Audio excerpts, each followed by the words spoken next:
కానీ ఇక్కడ ఏం జరిగిందో తెలియదు కానీ కరణ్ శర్మ పాపం ఆయన బర్త్డే రోజే ఇట్లా గ్రీజర్ రాడ్ అనుకోకుండా పట్టుకొని చనిపోవడం అత్యంత విషాదకరమైనటువంటి ఘటన అనుకోవచ్చు.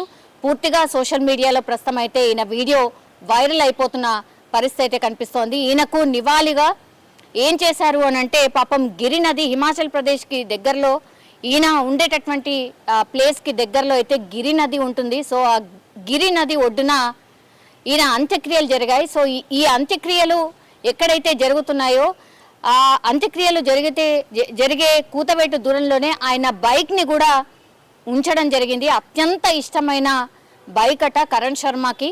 సో చాలా ఇష్టంగా, అది కూడా బ్లూ కలర్ రంగులో, నిజంగా చాలా చాలా బాగుంది. ఈ బైక్ చాలా రకాల బైక్స్ వచ్చేసాయి మార్కెట్లో, నిజంగా చాలా అంటే చాలా బాగుంటున్నాయి. దాంట్లో స్పెసిఫికేషన్ చూసుకొని కూడా ఈ బైకర్స్ అందరు కూడా కొనుక్కుంటున్నారు.